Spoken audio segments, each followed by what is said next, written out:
How fun is it being JJ Wetherholt right now? I'm feeling pretty good, man. I just got to keep getting healthy and get this thumb thing completely figured out. But, yeah, no, we're feeling good right now. I'm going to go backwards. The second time you come up, is it going through your mind? Do you just have to really focus on your routine? And then when you hit it, did you think it had a chance to go out? You talking about the grand slam? The second one? Yes. The one that almost went out? Yeah. Yeah, I mean, I was definitely laughing. I was like, this would be pretty crazy if I did something. So that guy, I faced that guy the last time at their place, and he liked to throw a slider, and I actually smoked the slider. So I was kind of like hoping that he would throw one inside, because then I could do like the same thing I did in the first one. But he ended up throwing me a pitch out over the plate, and I hit it well, and that's kind of my signature swing on this field. I hit a lot of homers that way, and I hit it, and I was like, oh, this one's got to go. But, the wind wasn't really blowing that way. I didn't have any help, so I just didn't carry the way that I wanted to. Tough to keep your focus when you hear the crowd reaction. I mean, the first time you come up, obviously, they know you're coming up, and especially after Sunday. What do you do to keep in your zone? Yeah, I think that's something I'm definitely figuring out. I feel like in the beginning of the year, when stuff like that would happen, when the crowd would get really into it, when I would go up to the plate, I could kind of get too big and try to do too much. But today I think I did a good job of just chilling out and kind of letting them do their part and play into it a little bit better. So I think that's still something I could get better with. On that note, Coach Mazey's talked a lot about the atmosphere here. Obviously, another big crowd tonight, but also you're kind of having a moment here, talking to the pitcher, standing ovation.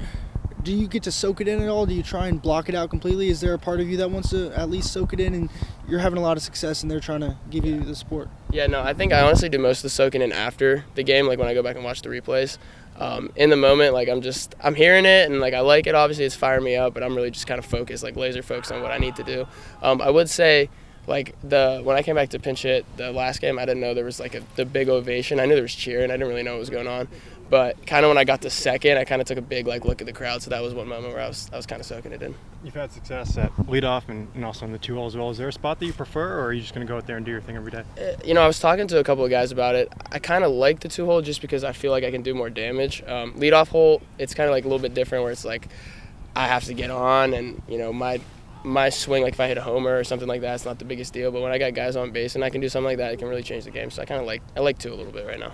What does it say about the maturity of this group coming off a sweep against obviously a formidable opponent?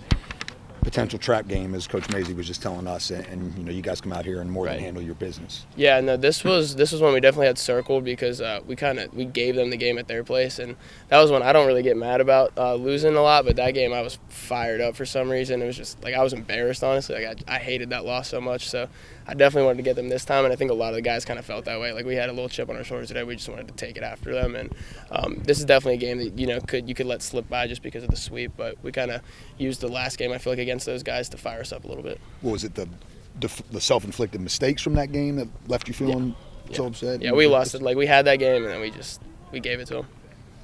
JJ, the fact that, you guys as a team have already hit more home runs this year than you guys did all of last year as a team.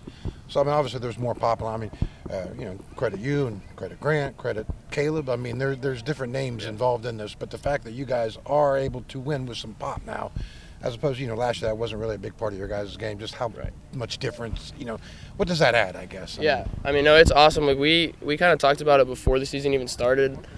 Just based off of BP rounds, we're wow, pretty much everyone's hitting homers in BP, which wasn't really a thing last year. And I think, I'm kind of tapping into the power side a little bit more. And then guys like Grant and Caleb have kind of had it going, and they're just being consistent as always.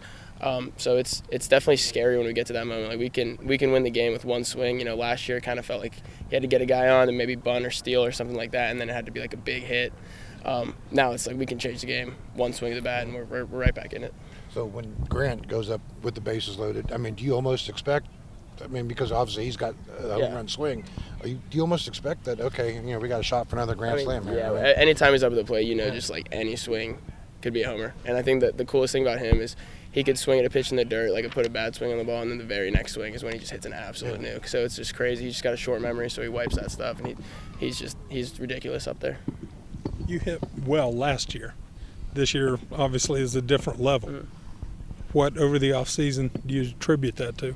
I think just getting more reps, tweaking a little bit stuff mechanically, and then overall just the mental side of things, finding a way to eliminate kind of like the ups and downs and just trying to be more consistent day in and day out. So, and I think I'm finally creating like a routine. I don't really have a routine of any sort, so I kind of have a routine when I go up to the plate now. I have a routine pre-game and post-game. I like to do the same type of stuff, so that's been a big part as well. Mechanic-wise, what really changed for you in the offseason? What did you work with? Honestly, just getting more into my backside. So I think that's something is a lot of my troubles last year was I was an oppa guy pretty much because my hips would slide forward.